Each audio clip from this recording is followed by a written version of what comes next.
Hi, my name is Karen Andrews. I'm from the North Puget Sound Carpenters Training Center in Mount Vernon, Washington. And today I'm doing a video for the WF105 class. This video is going to be on preparing for the worst. Specifically, we are going to be talking about how to survive in case of a zombie apocalypse. Thank you.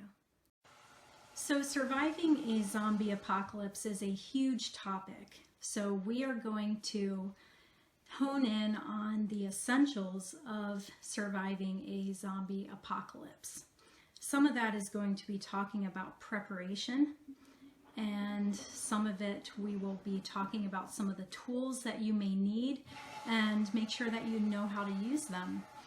And then some of the topic is going to be about blending, and we'll get into what that means. So the objectives of this lesson are for you as a student to know some of the preparation, to understand some of the tools that you may need, and also that you know how to use them. And I want to make sure that you know how to blend.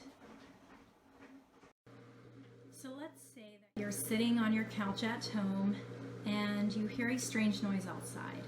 So you get up to go look out your window, and what you see is what appears to be human zombies surrounding your house.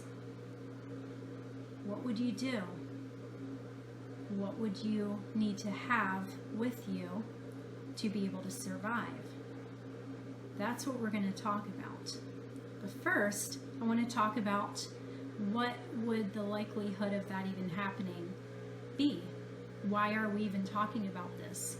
So I'm going to use my computer here and pull up a website where they talk about just that. And I think you'll find this interesting like I did. www.iflscience.com. This is a quote from the website. Of course, there are those who take themselves far too seriously to be entrained by the concept of zombies. However, there are some serious and respected scientists analyzing features from pop culture zombies and using them to ask important questions about what is and isn't possible for the human brain and body. The CDC has even issued a zombie preparedness plan packed full of ideas to be prepared when the dead start walking. Okay, so likely, maybe. So what we're going to talk about in this, again, is preparing for a zombie apocalypse so that when you are sitting on your sofa and suddenly you find yourself surrounded by zombies, you'll be prepared for it. We're going to talk about some of the tools that you can use and have on hand. I'm going to demonstrate, define, and talk about blending. And then I'm going to have you, as students, have the opportunity to try some blending yourselves. As far as expectations for you as a student, I want you at the end of the lesson to be able to list at least 2 preparations that you need to make for a zombie apocalypse. I want you to be able to list at least 5 tools that you might need in case there is a zombie apocalypse. And I want to give you one last opportunity at the end of this lesson to show us your mastering of blending. So some of the preparation for zombie apocalypse survival has to do with food and water. We need to make sure we have extra food on hand that will be pretty much non-perishable, and I have a couple easy examples here. We can go to the store and just stock up on a lot of canned food and have that on hand. So one of the things we may need to be prepared for is filtering or purifying our own drinking water. So I am going to show you a video clip now of a demonstration of doing just that.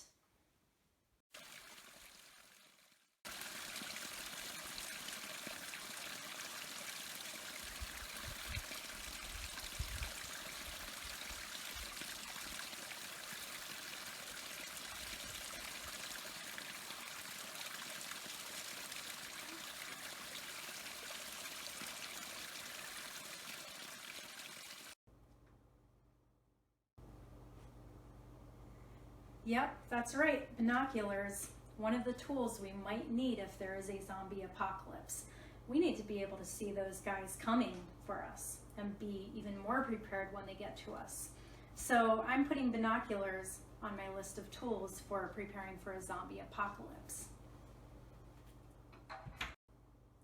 During a zombie apocalypse, the chances of cell phones working, probably not so great. So you might want to have a pair of these on hand. Good old-fashioned walkie-talkies. That way you can communicate with your loved ones if they're somewhat close to you in distance. Speaking of self-defense in a zombie apocalypse, you need to be prepared with some weapons. Now I've chosen a few that might be likely to have around. One of them is a long sword, and I like the long sword because of its durability and versatility. Now you can use this to stab, you can use it to cut, and you can also turn it, and you can use this part to pierce the brain of a zombie. Here I've got another sword. This one is a little bit smaller and lighter. It's a bit easier to move around, especially if you're smaller and you don't want to be carrying a heavy long sword around. But this one is great for cutting or stabbing. I would highly recommend having this on hand. Here we've got a good old machete, just like you see in the movies. And yep, this one's for cutting off those heads. And this one really excels at slashing and cutting. So now we've talked about a few specialty weapons that you might need to purchase if you don't already have them. Let's talk about some you might already have around your house. First one, poker. This I already had around my house for my wood stove. I didn't even need to go buy it for my zombie preparation. So this, great for stabbing, hitting. It's in my kitchen right here. I can grab it anytime. So you may have a hammer sitting around, and you might just use it to board up some windows, or you might actually use it for self-defense. You can use a claw for piercing and puncturing, or the head of the hammer to do some severe damage. And last but not least, you may have one of these sitting around your house too. And this is great for doing some major damage on a lot of zombies. This is going to last a really long time. So when you go home today, take a look around and see, maybe you already have a zombie weapon sitting around. So what's blending? You've probably seen it in movies, and it's actually a real tactic. Blending is where you would pretend that you're a zombie so that you can walk right alongside of the zombies. So now I'm going to have a volunteer who's exceptionally good at blending show us exactly how to do it.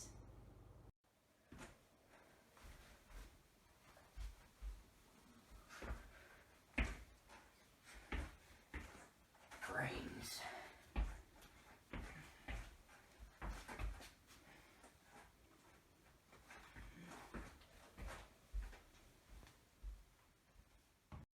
So to summarize, we've talked about the likelihood of a zombie apocalypse just briefly, and we've gone over some of the preparation for a zombie apocalypse, some of the things you need to think about and have in mind. And then we've gone over a few tools that you may need. Now, we've only covered a small amount of the tools that are out there. You may have some things sitting around your house that you can use that we did not talk about. So what you can do is when you go home, you can start looking around and seeing what you have and just knowing where it is and having the tools in good places so that you're ready to go at any moment for a zombie apocalypse. And we've talked about blending, and we've gone over it, and before this lesson is over, you will have a chance to work on your own blending as well.